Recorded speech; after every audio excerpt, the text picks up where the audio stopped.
Hiya, my name's Charlie and welcome to my channel, and today I'm going to be talking about authors that I've read one of their book and I can't wait / need to read more. So these are kind of like priorities for me.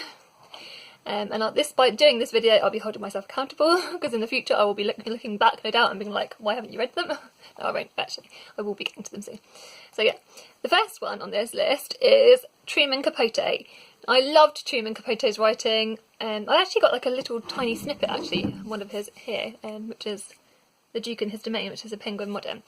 But yeah, the first one I've read by him, I read last year, which was Breakfast at Tiffany's, which is obviously was adapted into the famous film, obviously starring Audrey Hepburn, which was amazing. I saw the film as well after reading the book, which was, I highly recommend doing it like that.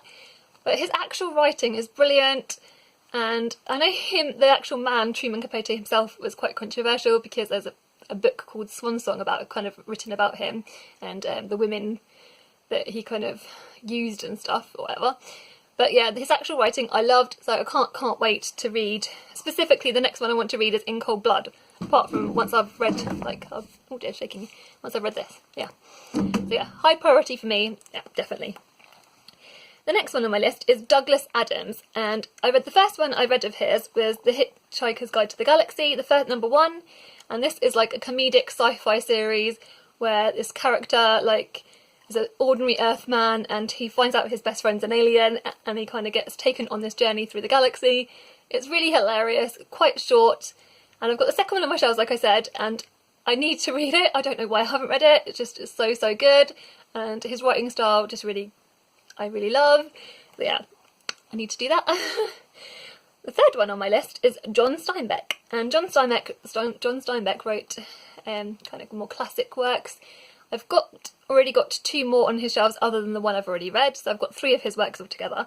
The one I read when I was younger and then again more recently was Of Mice and Men, and that was one I read first as a teenager, and I loved it so much, even though it's really heartbreaking and it's a story of like the American dream kind of gone wrong, and between 2 men, George and Lenny, and it was just like such a beautiful story, so that I literally had remembered it so much that obviously I'd gradually, as soon as I'd seen more of his works in charity shops, I'd pick them up, and yeah, and also like I said, I reread it last year, so Of Mice and Men last year. So I've got on my shelves Grapes of Wrath, which is on my bookish poster, and also East of Eden. So excuse me. So yeah, those are 2 books that I have priority over, and I know lots of people love his writing, and I loved Of Mice and Men so much, as I keep saying. And yeah, and also I know he's also got a memoir called Travels with Charlie, which is basically he went on this road trip with his poodle dog called Charlie. So yeah, that kind of obviously I want to read that because that just sounds really good. The next one on my list, I wrote this list before I'd only just finished. I'm kind of cheating with this one. So Native Son by Richard Wright. So Richard Wright is the next author that I really want to read more of. So yeah, I read Native Son by him in February for Blackathon.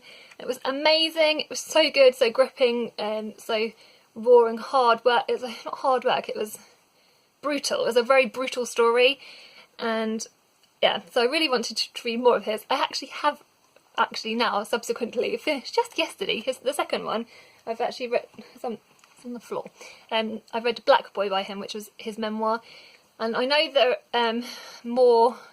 there's more books by him that I really want to read. I think there's a short story collection which has got I can't remember, Uncle Tom's Children, I think, or something like that. I'm probably going to get that wrong, but I'll put it across the screen if I'm wrong. I have to read basically everything that Richard Wright has written because his writing I really enjoyed. So yeah, that's him. The next one on my list is Malorie Blackman. There's quite a few books by her that I want to read other than just this series that I'm going to talk to you about. So I was first introduced to her works in, again, Blackathon, and where I read Noughts and Crosses.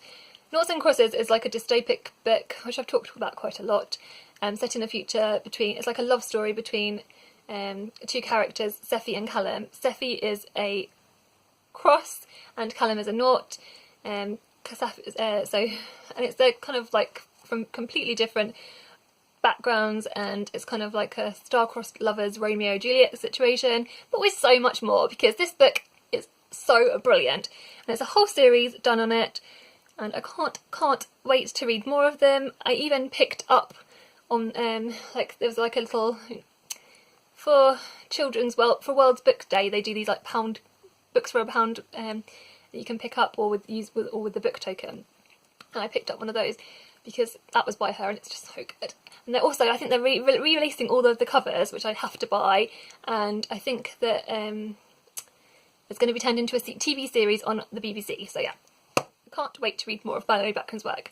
And there's another book that I really want to read. I can't remember. It's got something to do with clouds. And I'll put the picture of that here. That sounds amazing as well. So yeah, have to read more Malorie Blackman. Now, the next one I've got on my list is Alice Walker. Basically, I'm going through. I found a lot of authors via when I read Blackathon, and when I participated in Blackathon. So many authors that I loved. So this one is from that, Alice Walker. So I read The Colour Purple by her last year in February again, and it's basically told in letters, and it's really brutal. It's full of trigger warnings to do with rape and violence and so many horrific things, so it's not one you should enter into lightly, but her writing style was just beautiful, and you could it was told by one character, and then it switched to another character later on in the book, and you could definitely tell, you could hear the voices obviously change. So I just feel like Alice Walker is such a great talent. I've got the Chicken Chronicles, which I did put in my recent book haul, and I've already hauled another one of her books, but I haven't actually read it. So she's on my list. I can't wait to read more of her writing. Right, next one on my list is going to become as no surprise to any of you, because I have raved and raved and raved about this book, which I've raved about a lot of these books. Sophie Anderson. Now, she wrote the book, which I talk about all the time, called The House with Chicken Legs. It's a middle grade book that I loved so much last year, that I banged on about and basically made all my bookish friends buy it, and my sisters bought it. And yeah, and I can't wait. She has got a book coming out, I think it's called The Girl Who Speaks Bear. This is coming out in September. I've actually already pre-ordered it because I'm that excited. And I think Osborne are doing this deal at the moment, actually, until the 8th of September, so depending when you watch this, that if you order, and then I think if you email them, you can get this. There's a beautiful A5 like card thing that you can get free that they send out. So yeah, as a reward for pre-ordering. But yeah, either which way, I can't wait for it, because Sophie Anderson paints such a fantastical picture and really makes you connect with the characters, and it's just so much fun. It was just so much, the premise was so much fun, but then there's heart to it. It's like, you know, when you have something that has the right perfect balance of fun and serious kind of gripping topics. So I feel like that book definitely had it, and I can't wait to read her new one. The next one on my list is Patrick Ness, and he wrote A Monster Calls, which was again in my favourite books of all last year, which I'll link down below. I did a video about my favourite books of the year last year. I think it's 18 favourite books in 2018. So yeah, I'll link that down below. Yeah. And this was a really heartbreaking story. It destroyed me. It was about a boy whose mum was dying with cancer. And it was so beautifully done in such a short amount of pages. I don't know how Patrick Ness did it. I know he's got a series that he's done, like, which my lovely friend Lorraine Bookie Laura has already just bought their box set. So maybe I should need to do that, because oh my gosh, his writing is beautiful, and I have to read more of his works, which is obviously why he's on my list. The next one, nearly getting there, number 9, is Daphne du Maurier, and I recently read Rebecca by her. It was amazing. All the hype that Rebecca gets, I feel like it's definitely worth it, because I loved Daphne du Maurier's writing. The very beginning bit of the book, it did take me a little time to get into, as I think Simone from lovely Simone and I said, and she worded it beautifully. It did take me a little time to get into Rebecca, but once I did, I was hooked, and the story was brilliant. So I definitely need more of her writing. I've just recently hauled Jamaica Inn, so yeah, that's one that I'll be checking out next. But I need to read more of her writing. If it's half as good as Rebecca, I would be so interested. Lastly, but not leastly, is one that you might not necessarily have heard of, is an author called Simon James Green, and I found out by, because it's on the floor.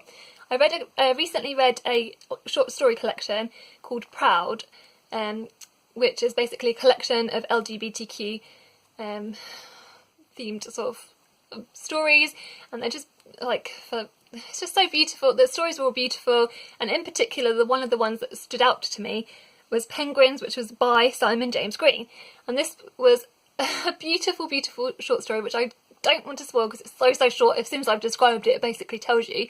But yeah, there's a list of books that I've got on my Amazon wish list that I need to get from him, and I believe he's releasing one again. I think it's either July or September time. I'll put that across the screen. I definitely want to get that, and I think it's one that me and my son will probably read together, because that's what we tend to do often with books, as you guys know. So that is the last one on my list. So yeah, let me know if there's any authors that you know you've read one of and that you're desperate to get to next. Let me know, yeah, all your thoughts on that in the comments down below. I'll be interested to have a little chat with you in the comments down below. In case you're new to my channel, I post videos on Wednesdays and Sundays. So if you are new, that is when you'll find me. Sending you lots of love.